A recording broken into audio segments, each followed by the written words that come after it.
এইবাৰ জোৰদাৰ হ'ব উচ্ছেদ অভিযান। বেদখলকাৰীৰ তালিকা প্ৰথম দিনাই হোজাইৰ বিধায়ক শিলাদিত্যদেৱে জমা দিলে মুখ্যমন্ত্ৰীৰ হাতত। কাৰণ এই য'ত য'ত ইভিকশ্যন হয় চব আহি এতিয়া হোজাইত সোমাই আছিলে। আপাৰ আছামত ইভিকশ্যন হৈছে তো হোজাইত সোমাইছে, লামডিং ৰিজাৰ্ভ ফৰেষ্ট যদি ইভিকশ্যন হৈছে তো হোজাই সোমাইছে।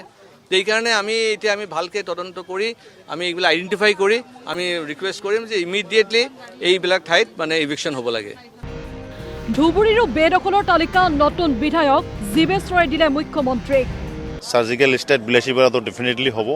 তাতো অবৈধভাৱে বহু আমাৰ ব্যক্তিয়ে বসবাস কৰি আছে, ভিজিয়াৰ লেণ্ডতে হওক, ফৰেষ্ট লেণ্ডতে হওক বা বিভিন্ন মাটিত অবৈধভাৱে যিসকলে বসবাস কৰি আছে তেওঁলোকৰ নিশ্চিতভাৱে চৰকাৰে ইতিমধ্যে সিদ্ধান্ত গ্ৰহণ কৰিছে আৰু সমষ্টিটোৰ বিধায়ক হিচাপে নিশ্চিতভাৱে আমিও আমাৰ 10 নং বিলাসীপাড়া সমষ্টিত অবৈধভাৱে কাকো জোৰ জবস্তি মাটি দখল কৰি থাকিব দিয়া নহ'ব।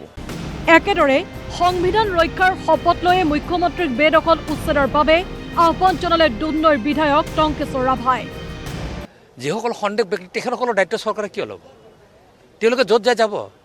আমাৰ এলেকা আমাৰ ভূমি, আমাৰ এলেকা আমাৰ জোৰ পাইছে তেওঁলোকে তাতে যাওক। যদি বাংলাদেশ হবে বাংলাদেশত যাওক, পাকিস্তান পাইছে পাকিস্তানত যাওক।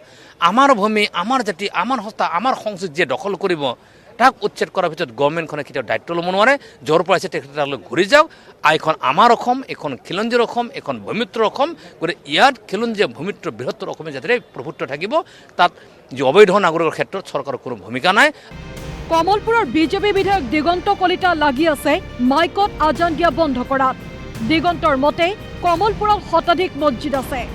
এইবোৰৰ পৰা একেলগে মাইকত আজান ভাগি আহিলে অসুবিধা হয় অসুখীয়া লোক আৰু ছাত্ৰ ছাত্ৰীৰ। নামাজটো লাউড স্পিকাৰত কিয়? আমি যদি হিন্দু মানুহে আমি যদি ৰাতিপুৱাৰ পৰা গধূলিলৈকে নাম কীৰ্তন কৰি থাকোঁ, আপোনালোক থাকিব পাৰিব? আপোনালোকে ধৰ্মটো ৰাইজক শুনাই কৰিব নালাগে, ধৰ্মটো অন্তৰত থাকিব লাগে। মই বিচাৰোঁ এটা সুস্থিৰভাৱে এইটোৰ ওপৰত মুছলমান সমাজে ব্যৱস্থা ল'ব লাগে। আমি হিন্দুৱে কিয় মাতিব লাগে? মুছলমান সমাজে এইটো ব্যৱস্থা লওক যে হয়, আজিৰ পৰা 1500-1400 বছৰ আগতে যেতিয়া এই ধৰ্মৰ হজৰত মহম্মদে জন্ম দিছিল তেতিয়া লাউড স্পিকাৰ আছিল নেকি? তেতিয়া সেইবিলাক যুগ আছিল নেকি? তেতিয়া ইলেক্ট্ৰনিক যুগ আছিল নেকি? যদি তেতিয়া নাছিল আজি কিয়? বেদখলকাৰীৰ বিৰুদ্ধে চাৰ্জিকেল ষ্ট্ৰাইক চলাব ৰঙিয়াৰ বিধায়ক ভৱেশ কলিতাই। এইটো মানে চাৰ্জিকেল ষ্ট্ৰাইকৰ নিচিনা হ'ব। আছে আছে আছে, আজি নকওঁ দিয়ক, আজি প্ৰথম দিনাখনতো আছে যথেষ্ট 1000 বিঘা জমিন আনঅথাইজলি মানে অকুপাইড কৰি আছে। নিশ্চয় চলিব, মই এইটোৱেই ক'লোঁ। নিউ গুৱাহাটীৰ বিজেপি বিধায়ক ডিপ্লুৰঞ্জন শৰ্মাৰ মতে পূৰ্বে যদি 10খন বুলডোজাৰেৰে উচ্ছেদ চলিছিল, এবাৰ 20খনেৰে চলাব লাগে উচ্ছেদ। আগতে যদি 10খন বুলডোজাৰেৰে একশ্যন হৈছিল, এবাৰ 20খন বুলডোজাৰ লাগিব।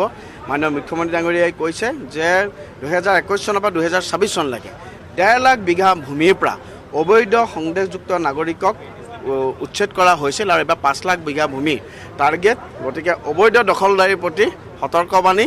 গতিকে আপোনালোকৰ এতিয়া মানে নিশ্চয় নাই। মৰিগাঁৱৰ বিজেপি বিধায়ক ৰমাকান্ত দেউৰীয়ে মাত মাতি যাব তিৱা জনগোষ্ঠীৰ হৈ। তিৱা জনগোষ্ঠীসকলে বহুতো লাঞ্ছিত, বঞ্চিত, শোষিত। মই যিমান পাৰোঁ চেষ্টা কৰিম, মোৰ দায়িত্ব আছে আৰু একমাত্ৰ বিধায়ক মই। গতিকে জাতিটো দলিত নিষ্পেষিত, একদম পিছপৰা অসমত যিমানবোৰ জনগোষ্ঠী আছে সকলোকৈ পিছপৰা জনগোষ্ঠী হ'ল তিৱাসকল। ইয়াক আগবঢ়াই নিবৰ কাৰণে মই নিশ্চয় চেষ্টা কৰিম। বহু বিধায়কৰ আজিয়ে প্ৰথম প্ৰৱেশ ঘটিল অসম বিধানসভাত। সক্ৰিয় সাজপাৰেৰে বহুকেইজন আহিল সদনলৈ। ইয়াৰ মাজতে মঙলদৈৰ বিধায়িকা নীলিমা দেৱী আহিল আলু পিটিকাৰে ভাত খায়। নিজে অকণমান ভাত বনাই লৈছোঁ দেই, আলু ভাতত যি হ'লেও খাই আহিছোঁ। সেইখিনি অকণ বনাই লৈ খাই মই ওলাইছোঁ। মই তেনেকুৱা পৰিয়াল বিশেষ মোৰ নাই ঘৰত, মই আৰু মোৰ হাজবেণ্ড। গতিকে তেনেকুৱা কৰি দিয়া মানুহ আছে যে অকল বেলেগৰ ওপৰতে যে ভৰসা কৰি থাকিম সেইটোও নহয় আচলতে। জয়প্ৰকাশ দাস আৰু জীৱেশ ৰয়ে লগত লৈ আহিছে মাতৃক। মুখ্যমন্ত্ৰীৰ সৈতে একেলগে আহে পল্লৱলোচন দাস আৰু ৰূপালী লাংথাচা। তেল গুচাবলৈ ইলেক্ট্ৰিক গাড়ী লৈ আহিল বিধায়ক ৰাজদীপ গোৱালাই। প্ৰটেম স্পীকাৰ চন্দ্ৰমোহন পাটোৱাৰীয়ে শপত বাক্য পাঠ কৰোৱাই সমূহ বিধায়কক। Bureau' report DY365